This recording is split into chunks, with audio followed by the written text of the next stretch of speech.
What up, Harris Nation? Woo! Another edition of our wellness video web series. Felt like we should have a little bit of music going on while we do this. It's a great song. I was reminded by a friend of how awesome that song was today. Y'all gonna make me lose my mind. Anyway, this is the parts 4 and 5 are the last two parts of the Nutritional Priorities Pyramid. Wanted to kind of wrap this up so that we could get on our Thanksgiving break with a little bit more information than what we would have if we just did one series or one part. So we'll go ahead and do the last two parts of the pyramid today, and also want to wrap up a little bit about Movember before we go to the break as well. So we're kind of going through this pyramid here. We've done total calories. Remember, the most important part of any sort of weight loss or weight gain diet or type of goal situation is you're going to need to know how many calories you're actually consuming. Next most important would be the type of calories that you're getting in from that diet. So the question was, isn't a calorie just a calorie? Well, no, not really, right? And so we talked about how calories that are coming from fat, carbohydrates, and protein really do make a difference, especially when it comes to body composition and performance. And last that we talked about was about micronutrients, fiber, and also water, right? The most important thing that you could probably take in that doesn't have any calories really is water, but it's an important component of every single bodily function that you have. So it's super important. So we talked about that last time. Today's series or today's video is going to talk about the last two parts. And the reason why I feel like I combine them is because they're really not that important, especially compared to the other three pieces or the other components that we've already discussed. Now, are they important or do they make a difference? Yeah, they do. I mean, some of the science that's out there says it does. But again, nothing is more important and doesn't have as much weight as the other things. So the first thing that we're going to look at is nutrient timing, right? As far as like when we're actually putting those nutrients into our body, when we're consuming those calories. And the last thing we'll talk about today are supplements, adding in the nutrients that can't be obtained through the diet. Okay, so let's take a look at the first one. A lot of questions would just be like, when should I eat, right? So when should I be putting in, the right kind of macronutrients? There's a lot of discussion out there right now on the web, tons of things on blogs. There's tons of like video. There's lots of good information.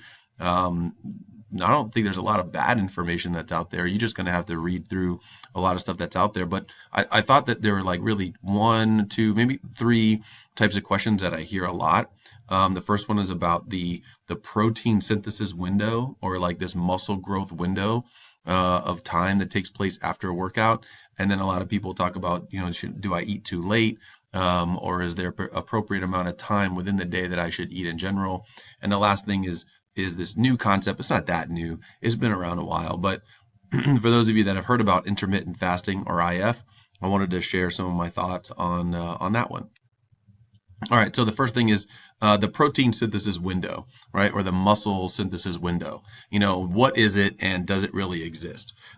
So this kind of came out from a long time ago that basically said that after a strenuous workout, the muscles are primed to really take in protein, to synthesize it to build more muscle, right? So unfortunately, muscles, we don't have a capability in our bodies to just store muscle. Muscles are constantly being broken down, damaged, and rebuilt. The way that you build excess muscle is that you have to take in more protein for muscle synthesis to occur, because muscle breakdown is always happening, right? So if you don't eat protein, oops, sorry about that. If you don't eat protein and you're not working out, if you just don't eat enough protein, that muscle breakdown that's taking place will never get replenished, right? So I like this breakdown over here. So amino acids that are be broken down by your digestive system that are in the blood will go into your muscles, right? When that muscle is broken down and it needs that amino acid to rebuild the tissue. Hypertrophy, or muscle growth, right, only occurs when the muscle synthesis that's taking place, or the protein synthesis that's taking place, is greater than the muscle breakdown. Okay, so that's the only time that hypertrophy occurs. Atrophy would be the opposite. Atrophy is when the muscle actually will start to degenerate, right? And that's like the opposite of this little equation here, right? So those of you that are wanting to build muscle, you need to have an increase in muscle synthesis over that. So because of that study, a lot of people went crazy. In fact, there's a multi-billion-dollar industry on protein shakes and post-workout and pre-workout drinks and all these other things that exist at GNC and Vitamin World and Vitamin Shop and I don't know, anywhere else that you can see. They're popping up all over the place to sort of like, I guess you could say, like perpetuate that window of time. Now, there's people that say like you should have that big, huge protein meal or drink 30 to 45 minutes after that. And yeah, that is after that workout. And yeah, there is some studies that show that that is like the most prime state. However, when they actually compared those subjects to people who consumed, again, the right amount of protein over the course of a 24-hour period, there was no difference in the amount of muscle growth between those that consumed protein in that 30-minute window post exercise compared to those who just ate regular amounts of protein throughout the day. So going back to like our pyramid, right? Remember we talked about this. Again, calories are number one and macronutrients were number two. So if you're getting protein throughout the day the way that your body should based on its caloric needs and your fitness goals or wellness goals, then it doesn't really matter when you're taking it, right? And so kind of going back to that picture of like, the guy at your gym that has like the protein shake or like the whatever, the fluorescent colored pre-workout drinks, you almost want to like slap it out of their hand and just be like, dude, stop. It's not, you don't need that right now. Go home, relax, cook some eggs, have some meat, have some good protein. You don't need to have it like right then and there after your set. So it's a little silly what people do, but again, everybody's kind of looking for like the next, cheapest or quickest way to like build muscle and to look good.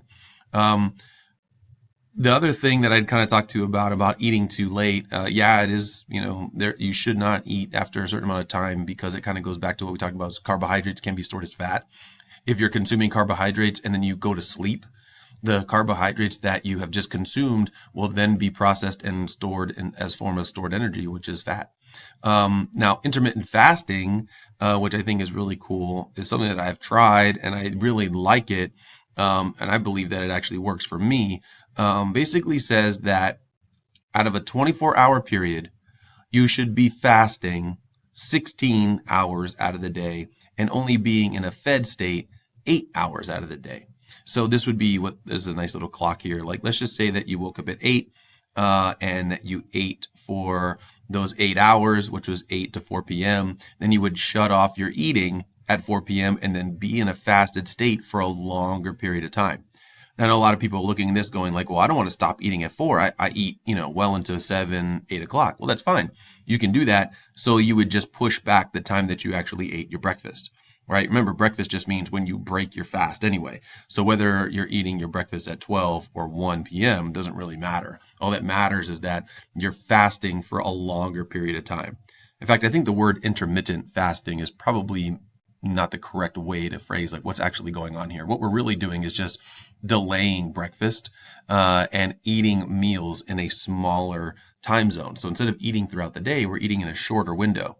Now, there's lots of benefits and there's lots of studies that are out there right now. Some of them have been proven true. Some of them are still kind of like out in there. This is one poster that I found online. Again, I don't have any data that really supports this. I do most of the data that I've seen that does support or is supported with intermittent fasting is the reduced insulin resistance and lower blood sugar levels.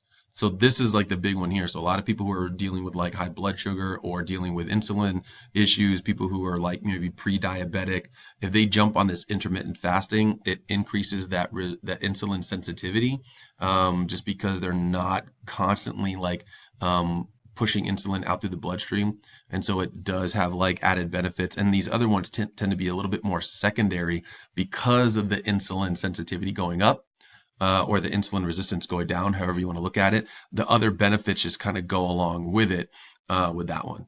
So, and the other thing that I've seen too is that for those on a ketogenic diet, people who are on ketogenic diet for diabetic type purposes or weight loss purposes with intermittent fasting see a much more increased result pattern as far as fat loss, not just weight loss, but fat loss. And they also overall say that they feel much, much better. So that's a nutrient timing though. I mean, it's still about macros and it's still about calories. One of the biggest, I guess, concerns about people on intermittent fasting is that in that fed zone, that meal zone, that 8 hours of eating, some people tend to overeat. And they think like, oh, I better hurry up and eat these calories because I'm going to have to turn off the clock at a certain time. Well, unfortunately, some people worry and they eat the wrong thing. They eat too much bad food, or they eat too much at one sitting, and they would sometimes eat more in one sitting than they would over the course of a full day. So really watch it if you're going to be doing that intermittent fasting. Now, the IF protocol, this 16-8 protocol is just a typical one. I mean, some people just do, and they start off with maybe like a 10-hour window of eating and do 14 hours of fasting. And so people start off kind of small, but I think like the 16-8 ratio is one of the more popular ones. And there's other forms of fasting that are out there too, where like some people just skip eating every third day. And so they'll go a full 24 hours with no food, and then they'll go back to like regular eating after that. Again, you can play around with that and see what works for you. I'm not going to talk too much about the last part of the pyramid. It's at the top for a reason. And it's at the top because it's the least important and it should consist the least amount of your diet. Unfortunately, that's where we spend a lot of money, though, is that supplements that kind of have certain promises that promise certain performance results or whatever, they just don't work. Now, there are some nutrients that can't be obtained through the diet, especially for those that have like some sort of like nutrient deficiencies or they have some sort of absorption issues. My wife has to take iron because of her anemia. I'm a big fan of fish oils, and I think that's a really good thing to take in just because I lack that amount of like omega-3 fatty acids in my diet, right? And so I like the way I feel when I'm on those. But remember, a poor diet supplemented is still a poor diet. Right. And so supplements might promise a lot of things, but rarely is there anything out there that's going to make a really big difference. If you get these bottom portions down with this pyramid first, the rest of this stuff really kind of makes a lot of sense. All right, folks. Well, thank you so much for listening. Wanted to send a little word of caution for those of you that are growing your beards and mustaches out there. Some foods to watch out for, particularly during the holiday season. There's lots of gravies. There's lots of cranberry sauce. There's lots of other things that are out there that could really kind of mess it up. All right, so have a great mustache. Have a great Movember with your family during Thanksgiving, but do take care of it while you're eating it. The lovely people at Movember.com came up with this great image that I'd like to share with you as you guys kind of head on out and enjoy your Thanksgiving break. Thanks a lot. Thank you, Nation. Have a great one. Go Hawks.